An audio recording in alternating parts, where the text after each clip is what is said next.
Maligayang pagdating sa Kapihang May Kabuluhan, ang inyong paboritong podcast para sa mga kwento sa likod ng pag-usbong ng ating wika at kasaysayan. Kami ang inyong host. Ako si Kat. Ako si Tommy Rose. Ako si Z. At ako si Valerie. At sa episode na ito, pag-uusapan natin ang mahalagang batas at kaganapan na humubog sa pag-unlad ng wikang pambansa.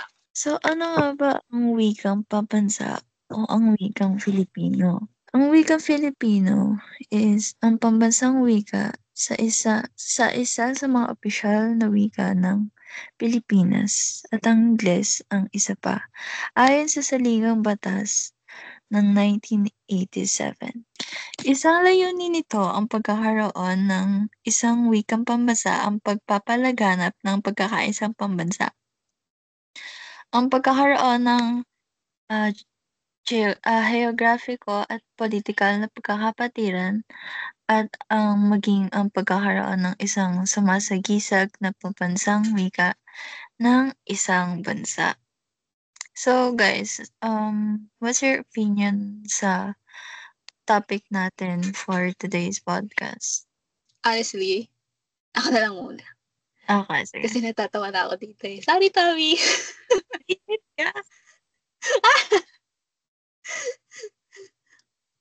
Honestly, sa sobrang like out of touch ba?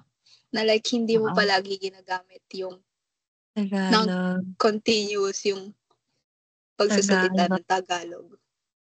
Ang hirap na rin makaintindi. Yeah.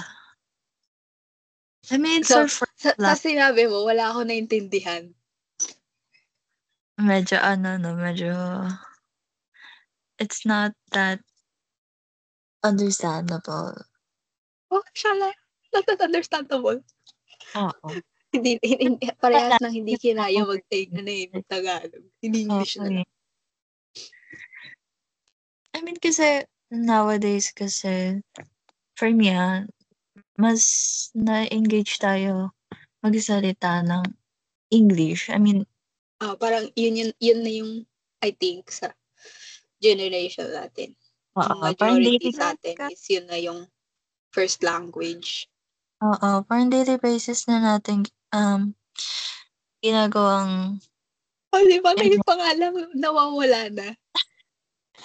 Nag-e-explain tapos nawawala na yung words. Diba? Pero yun nga, kasi sa panahon natin ngayon, diba? Mas nasasanay na kasi tayong makipag-usap or we used to have a conversation with each other in English rather than in Tagalog. I mean, meron din naman sometimes na Tagalog pero more on English talaga. Dahil na rin siguro sa mga napapanood nating movies, sa mga nababasa natin. Trend. I'll go.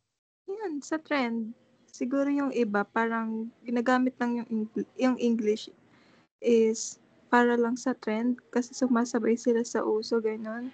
Parang ina-add na yung mga salitang banyaga, lalo na sa internet.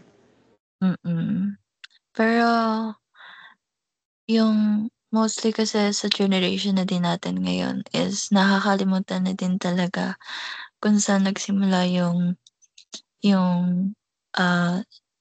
wika natin or yung wikang Tagalog or Filipino. And it's kind of sad kasi yung ibang bata ngayon, baby pa lang nga, nag-i-English na dahil sa mga pinapanood nila. And habang lumalaki sila, they were not aware of yung pambansang wika natin, yung Tagalog. And nahihirapan silang gamitin yon when it comes to having a conversation. And ayun, as a Filipino, it's kind of upsetting. Upsetting, pero at the same time, nahihirapan din naman umintindi ng malalim na Tagalog. But we're trying naman we're trying to understand it kahit papaano. So, mahalaga pa rin sa heritage natin yung wikang Filipino since ayun yung parang naging way ng mga Filipino noon na magkaisa and magkaroon ng communication sa isa't isa. So, let's proceed na sa tinatawag nilang Golden Age or yung gintong panahon, which is nakilala natin bilang ama ng wikang pambansa, si Manuel Luis Molina Quezon, ama ng Balarilang Filipino, which is si Lope K. Santos, at dito rin musbong ang Surian ng Wikang Pambansa o ang SWP.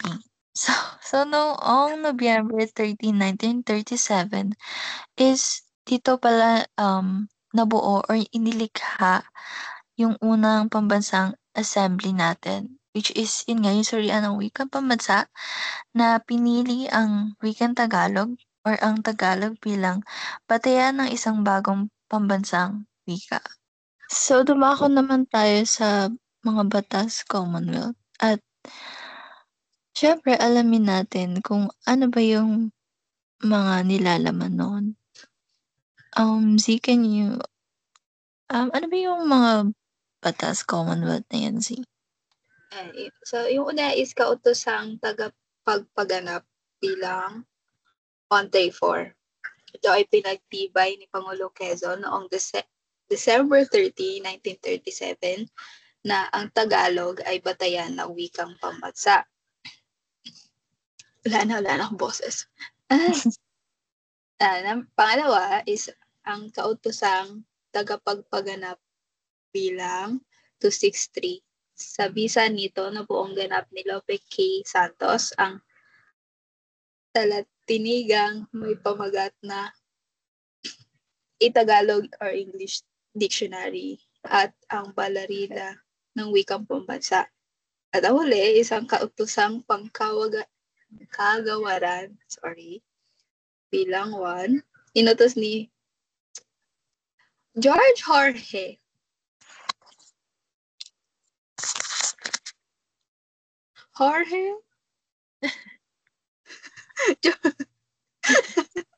George Jorge. Jorge na lang. I deem you Jorge. Jorge Bacobo. Wow. Na ituro ang wika base sa Tagalog sa taong panuruan 1940 to 1941 sa lahat ng paaralan. Ay. So, meron ba kayo nabasa sa ano? Hindi nabasa, pero like, na-encounter na yung sa pamagat na ni Lope K. Santos. Yung sa Tagalog-English Dictionary. Or yung balarila ng wikang pambansa. May na-encounter na ata ko ganun before. Ata. Yung sa Tagalog-English Dictionary, parang Yeah. Ang dami niyang version. Oo, pero iba-iba yung nagiging translation niya. Yeah. Diba? Kasi parang kapag nag-search ka ng word na from English to Tagalog, parang nag-iiba-iba yung English translation niya. At ang ibig sabihin ng balarila, kaayusan ng salita sa pagbuo ng mga pangungusap at organisasyon. Okay. Yun lang eh. Okay. Anyways, I think lahat tayo is like naguguluhan pa rin kung ano ba talaga yung wikang pambansa.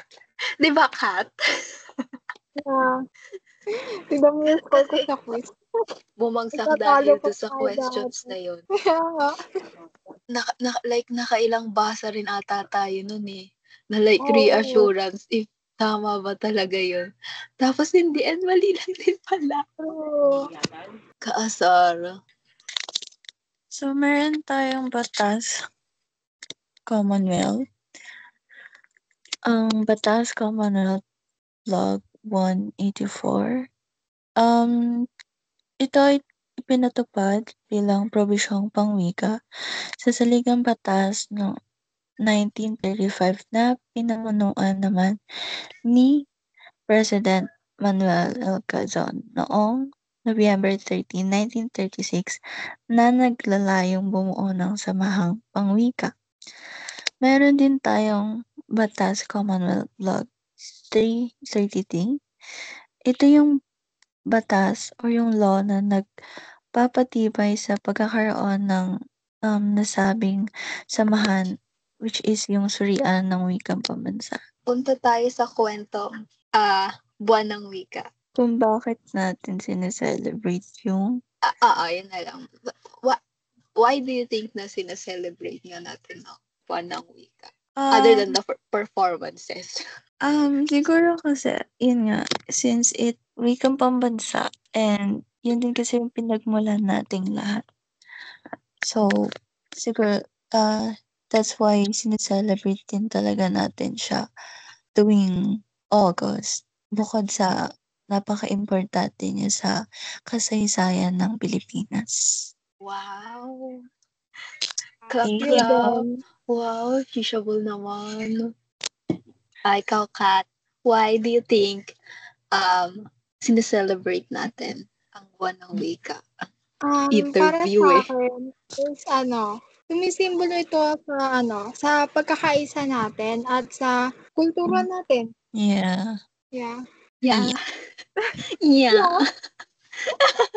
Tama. Hello. Ikaw, Ses, why? Para sa akin, siguro syempre diba, lagi niya sinasabi, parang wika, isa yun sa parang kayamanan ng bansa natin. Parang for me, kaya natin sineselebrate yun kasi yung wikang pambansa o yung buwan ng wika nga, sa pamamagitan ng wika, parang doon lang natin maipapasa sa mga sunod na henerasyon natin na parang, paano ba? Hindi, Ito sa akin. parang, doon natin mapapasa sa mga next na generation natin yung wika. Kasi 'di ba parang sa bansa natin, 'di ba nga napag-usapan kanina na parang nawawala na nga yung wikang Pilipino sa atin. So parang paano na lang kung totally nawala na talaga yung wikang Pilipino or wikang basa sa atin? Ano na lang yung kayamanan na maipapasa natin sa susunod na generation natin? Wow, lalim. Perfect. Perfect. Kasi flight set. Ingat ka ha. Flight, ingat ha. Ingat ka. Kasama sa no? So, yun nga, noong 1954, na itupad ang pagdiriwang ng Linggo ng Wikang Pambansa taon-taon, which is nilagdaan to ni Pangulong Ramon Magsaysay. Ang pagdiriwang ng Linggo ng Wikang Pambansa taon-taon simula August 13 hanggang August 19. Di pala siya buong month, akala ko buong month. Akala ko rin buong month. Kasi buong month sineselebrate, diba? We usually do celebration. Like kapag sa school, diba? Parang simula na nag-aayos na. Yeah. Pero hanggang August 13 to August 19 lang pala talaga siya. Kwentong buwan ng wika, go. Nagkaroon ba kayo? Hindi. Kasama ba kayo sa mga nag-perform, mapa-class or solo? Shala ka na lang kapag nag-solo ka. Pambansang wika. Like, ano yun? Ano yun sa speech? Oo. Spoken poet. Hindi, iba yun. Hindi iba yun. Sorry na. Iba nga yun. Hindi, pero yung like, di ba may performance na mag-ano ka nung... Oo, tandaan ko ba yun? I haven't experienced anything like that. Bakit? Ewan ko. Never siya naging like requirement na as a class. Kahit as a class. Kasi usually, yung ginawa sa amin nung, elementary, parang required na as a class yung performance. Hindi naman siya usually required sa school, but may mga instances na may mga kinukuha sa amin na student na ilalagay sa, halimbawa sa spoken poetry, yun nga. Ayun. Pero like yung in class, wala pa ako na-experience na ganun. Hindi, joke. Sino ba naman ako magsalita? Hindi rin naman ako sumali sa mga ganyan. Kwentong buwan ng wika experience, pero hindi rin naman naka-experience masyado. But I usually do speech dati. Pero hindi wika. Hindi wikang Tagalog. Teka lang, ba't tayo dalawa lang nagsama dyan? Sa wikang Ulit. sa school, but di ako nag-go. Ikaw ba naman gawing puno? Papayag ka ba? Siyempre hindi. Ate puno. Grabe. Puno! That's the worst. Parang paano siya, like, sa stage, like, Oo. yung mga uso dati na parang may mga magtutula sa harapan, tas about sa wika, tas parang syempre kailangan ng mga props doon. And then yung gusto nila is yung props na parang human talaga, and nagkulang sila sa puno. So bakit ako? Asan ang katarungan? You're qualified daw as a tree. Never Ako, forgot. sa akin, Go. ang experience ko naman is, na-try ko na makipagbalagtasan. Ay, wow. Wow. Nice. Pero talo. Ay. Hindi. Ayun lang. Ay, Only sumali. It doesn't matter. Same. This is my experience ka, di ba? hindi ba kayo pinagko-cosplay sa mga No Limit Tangere? Ibong No. attire? My gosh, buti na lang hindi. Oh my God. Bakit? Required sa amin. Kasi alam nila magre-rebelde kami. Pag ginawa nila yun, magkakagulo sa school. Ano, parang tapusin na ba natin siya? May question ako. May question ako. Para sa inyo, bakit nga ba mahalagang pag-usapan o pag-aralan ang wikang pambansa? Tsaka yung mga batas, mga kaganapan, bakit nga ba mahalagang pag-usapan yun? Para sa inyo. Pero na yung yung sa start pa nga lang is parang so hindi na siya na ano yun? Like, ano ba yan? Wala nang words. Na-entertain? Ano yun? Hindi. Pero yung nagagamit? Oo. Other than the language, parang most na naririnig natin na like entirely Tagalog magsalita is parents natin. Well, not unless like laki ka talaga sa full Filipino household. Tapos, temo, sa atin nga wala nang nagsasalita ng full Tagalog eh. Parang nagiging Taglish na siya. Pero I think it's still important na kahit idea tayo kung ano yung pinagdaanan ng Pilipinas. Pinagdaanan. Para lang itatak yung lengguwahe na yun. Na yun nga yung language natin. Well, other than Tagalog kasi syempre marami pang ibang language ba? Language, di ba? Oo. Ang parang yun yung masaklap kasi since majority na ng tao is pupunta sa Metro Manila, umuunti yung ano yan yung other language. Language ba siya? Hindi siya dialect. Dialect. Sabi niyo language! Ayun. Yung dialect na like kunyari si Lola sa pagtatanda ko. I don't think sa kanila mama walang nakakuha nung like full on na nagsasalita ng Bisaya talaga. Parang yung accent na lang yung nakuha. Wala na akong masabi. So, pero yun nga, I still do think na for more generations to come, I think they still need to at least have an idea or at least appreciate yung language itself. Kasi tingnan mo tayo ngayon, ang hirap nahihirapan na tayo umintindi even though nagiging requirement nga siya. Ano yun, workplace is English na talaga. Oo. You know. Since, Tommy.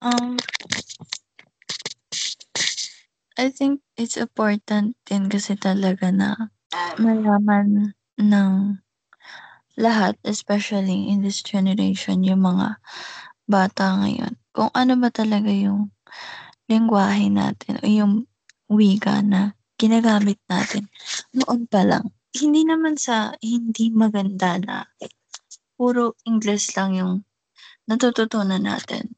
But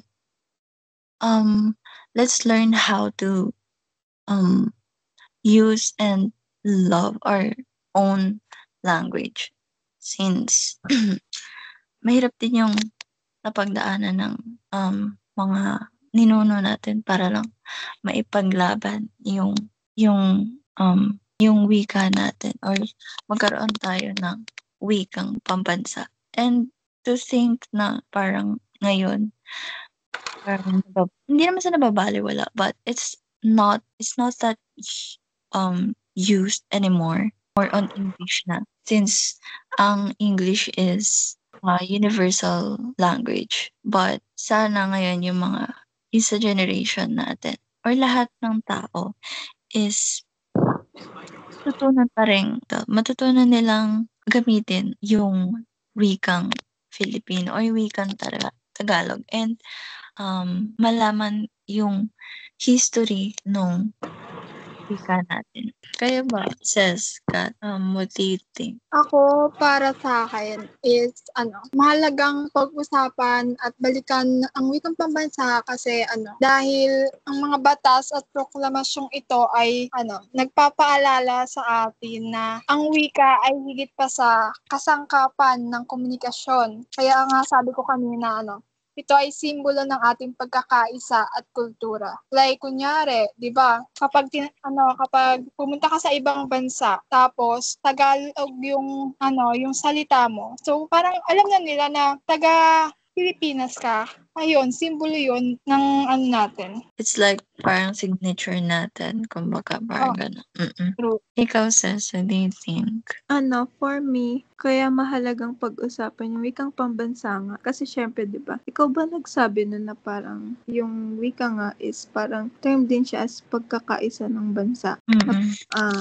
Di ba parang dati, syempre, mga Amerikano yung mga kalaban. So, parang hindi naman sila nakakaintindi ng Tagalog. So, parang isa sa mga mabisang weapon that time is yung wika natin. Kasi siya yung nagsisilbing tulay nga na parang the way tayo makipag-communicate sa kanila. Parang yung wika yung nagiging tulay sa pagkakaisa ng mga Pilipino. Yeah. So, that's it. Tapos na. Grabe naman. So, at least sa podcast natin ngayon, kahit pa paano, maski tayo, may nakuha din tayong new information about sa naging paano naging batas or kung saan ba nagsimula yung sariling wika natin. And kung gaano kahalaga nowadays yung wikang Tagalog. Tama. At yan nagtatapos ang ating episode. Maraming salamat sa pagsama sa amin sa pagtalakay sa kasaysayan ng ating wikang pambansa. Huwag kalimutang mag-subscribe para sa iba pang episode tungkol sa kasaysayan, kultura at wika ng Pilipinas. Kung sa muli, ito ang inyong host na nagpapaalala, ang wika ay diwa ng ating pagkakakilanlan. Mabuhay ang wika ng Pilipino!